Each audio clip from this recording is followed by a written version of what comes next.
Assalamualaikum Ibu Ani, bagaimana Bu kabarnya? Apakah baik-baik saja? Alhamdulillah ya Bu, kalau sehat semua.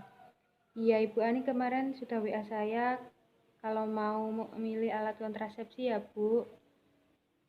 Iya memang di era pandemi seperti ini semua serba online Bu. Ya untuk konseling kita melakukannya secara online seperti ini. Nah kalau sudah mau pemasangan atau pemberian KB-nya, baru Ibu bisa datang ke BPM. Ya, habis ini saya akan mengulas lanjut atau membahas lanjut tentang KB ya Bu. Melanjutkan chat WA yang kemarin. Nah, melanjutkan diskusi kita yang di WA kemarin ya Bu. Saya mengajak Ibu video call seperti ini supaya Ibu lebih jelas mengenai alat kontrasepsi ya Bu. Kemarin Ibu juga sudah cerita kalau Ibu dan suami sudah merencanakan untuk menunda kehamilannya.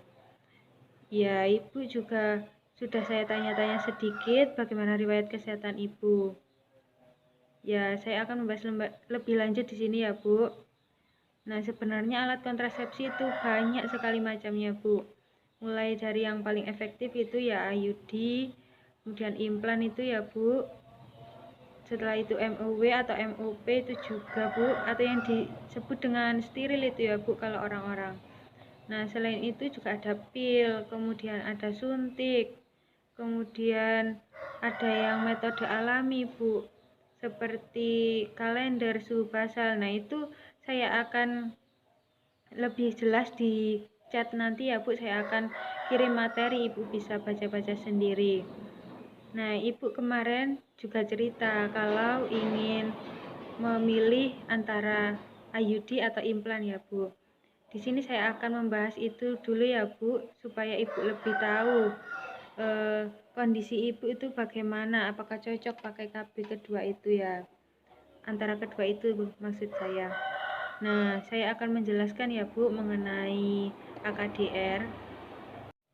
Nah, AKDR itu ya disebut IUD itu ya Bu. Itu alat kecil seperti huruf T yang akan dimasukkan ke rahim Ibu nantinya.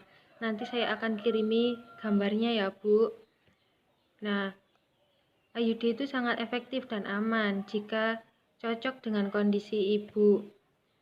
Dan dapat dicabut kapan saja ya Bu kalau Ibu ingin hamil. Masa kerjanya itu 10 tahun Bu, sesuai dengan tergantung dengan jenisnya juga. Dapat menambah perdarahan, menstruasi atau menyebabkan kram. Itu memang efek samping dari pemasangan AKDR atau IUD Bu. Tapi Ibu bisa kembali normal biasanya 3 bulan setelah pemasangan. Nah, IUD juga tidak melindungi dari penyakit menular. Penyakit menular itu hanya bisa dilindungi dengan alat kontrasepsi kondom saja ya Bu. Ibu juga hati-hati dengan mitos-mitos yang ada di masyarakat. Kalau IUD itu mengganggu saat berhubungan seksual. Kemudian IUD itu bisa berkarat di uterus Ibu. Nah, itu tidak benar, Bu. Ibu bisa bertanya kepada petugas kesehatan terlebih dahulu untuk lebih jelasnya. Selanjutnya, siapa saja sih yang tidak boleh memakai AKDR atau IUD? Yang pertama Bu, yaitu kemungkinan hamil. Jadi jika ibu ragu, apakah saya hamil atau tidak ya? Nah itu perlu diperiksakan dulu Bu, pastikan apakah ibu tidak hamil. Jika ibu ragu atau merasa hamil, ya tidak boleh dulu Bu memakai IUD ini. Kemudian baru saja melahirkan 2-28 hari pasca persalinan. Nah ini Ibu kan sudah 2 bulanan ya Bu setelah persalinan, jadi kemungkinan Ibu boleh. Selanjutnya yaitu seseorang yang memiliki resiko IMS atau HIV ya Bu. Nah, apakah Ibu pernah memakai suntik bersama, kemudian mempunyai lebih dari satu pasangan, mohon maaf, itu juga tidak boleh Bu. Kemudian menstruasi yang tidak biasa.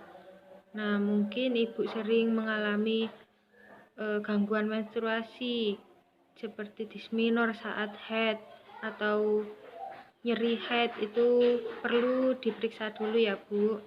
Perlu digali dulu apakah Ibu pernah mengalami gangguan haid apa aja. Kemudian seseorang yang memiliki infeksi pada organ kewanitaannya itu juga tidak boleh ya Bu, atau tidak dianjurkan. Misalkan memiliki kanker pada genitalia ibu, kemudian memiliki tumor, itu tidak disarankan ya Bu untuk IUD. Jadi itu tadi perlu diperhatikan ya Bu, apa aja yang tidak boleh, seseorang apa aja yang tidak boleh memakai IUD. Nah, saya akan melanjutkan tentang implan ya Bu. Semua prinsipnya itu sama, dikondisikan atau disesuaikan dengan kondisi ibu, apakah KB tersebut cocok dengan kondisi ibu. Nah, kalau implan ini itu kapsul kecil yang akan dimasukkan di lengan atas dan bergantung juga dengan jenisnya. Kalau 1-2 kapsul itu bertahan 3 tahun, kalau yang 6 kapsul itu bertahan 5 tahun. Nah, mudah untuk dihentikan atau bisa kembali subur kalau kapsul itu dicabut. Kemudian aman bagi hampir semua ibu. Kemudian biasanya mempengaruhi haid, itu emang efek sampingnya ya Bu. Flek atau haid tidak teratur itu, namun tidak berbahaya. Jadi ibu tidak perlu khawatir. Kemudian implan juga tidak melindungi terhadap HIV atau infeksi menular seksual. Jadi HIV atau IMS itu hanya bisa dilindungi dengan kondom seperti yang saya jelaskan di awal tadi. Nah, selanjutnya yang tidak bisa menggunakan KB implan itu seperti menyusui kurang dari 6 minggu. Jadi kalau ibu masih menyusui kurang dari 6 minggu itu tidak diperbolehkan ya Bu. Kemudian ada kemungkinan hamil. Jika ragu, ya seperti yang saya jelaskan tadi, maka periksa dulu atau pastikan dulu. Selain itu, pada ibu yang pernah terkena kanker payudara, penyakit hati maupun sakit kuning, atau sedang minum obat untuk TB atau infeksi jamur seperti rifampin, kemudian penitoin, dan lainnya. Kemudian perdarahan melalui vagina yang tidak diketahui penyebabnya. Jika perdarahan tampaknya gangguan, maka itu tidak disarankan untuk ibu yang ber-KB implan ya. Nah, untuk pemasangan dan pencabutan implan itu biasanya dilakukan 5-10 menit. Yang melakukan itu bidan ya Bu. Kemudian pencabutan sekitar 15 menit.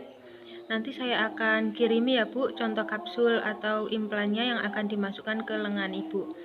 Sebelum dimasukkan itu biasanya disuntikkan anestesi terlebih dahulu Bu, agar tidak nyeri saat dipasang. Kemudian bidan memasang kapsul itu di bawah kulit pada sisi lengan bagian atas ya Bu. Dan implan harus dicabut setelah 3 atau 5 tahun, tergantung pada jumlah kapsul yang saya jelaskan tadi di awal.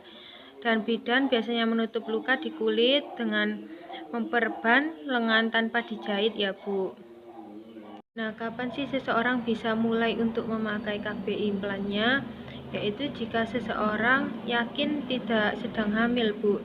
Jadi harus dipastikan bahwa ibu itu sudah tidak hamil atau sedang tidak hamil ya, Bu. Seperti yang saya jelaskan di awal tadi. Kalau setelah melahirkan, jika menyusui, maka bisa dimulai 6 minggu setelah persalinan. Kalau tidak menyusui, ya bisa sesegera mungkin. Namun harus menghindari senggama atau memakai kondom selama 7 hari dulu. Kemudian setelah keguguran Bu, itu bisa memakai implan setelah 7 hari pasca keguguran. Nah, ibu kan pertama kali pakai KB ya, dan belum pernah memakai KB sebelumnya, serta ibu sudah 2 bulan pasca persalinan, jadi ibu kemungkinan boleh memakai implan ini selama ibu yakin sedang tidak hamil. Nah, hal yang perlu diingat kalau pakai implan itu kapsul harus dicabut setelah 3 atau 5 tahun ya Bu, sesuai dengan pemilihan yang tadi. nanti Ibu akan diberi kartu kunjungan ulang, jadi Ibu bisa tahu kapan harus mencabutnya. Kemudian efek samping umum terjadi tetap tidak berbahaya, kembali jika terasa mengganggu. Kemudian datang kembali jika ada masalah atau ingin mencabut AKBK. Jadi Ibu sewaktu-waktu sebelum waktunya mencabut, Ibu ingin hamil, maka Ibu boleh saja sewaktu-waktu untuk mencabutnya. Dan Ibu bisa menemui bidan jika merasa haid lebih banyak dan lama, kemudian sakit kepala, mata atau kulit kuning, kemudian mungkin hamil, khususnya jika nyeri perut, kemudian infeksi berkelanjutan pada area pemasangan, kemudian mengalami gangguan kesehatan tertentu, itu ibu bisa mengkonsultasikan langsung ke bidannya ya Bu. Jangan khawatir, semua itu bisa diatasi ya Bu dengan baik. Nah, itu tadi penjelasan saya tentang IUD dan implan ya Bu. Ibu bisa merundingkan kembali dengan suami mana kondisi Ibu yang cocok dengan KB yang saya jelaskan tadi, supaya tidak terjadi komplikasi ke depannya Bu, dan supaya tidak memengaruhi efektivitas dari KB tersebut.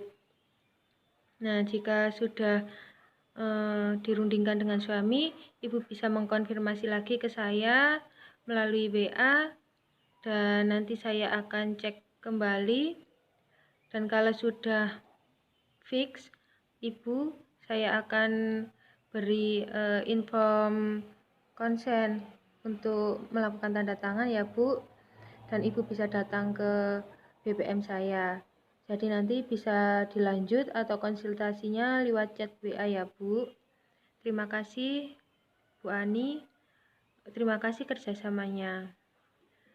Mohon maaf Bu jika ada kesalahan kata atau kurang tepat dalam menjelaskan. Saya mohon maaf yang sebesar-besarnya. Wassalamualaikum warahmatullahi wabarakatuh.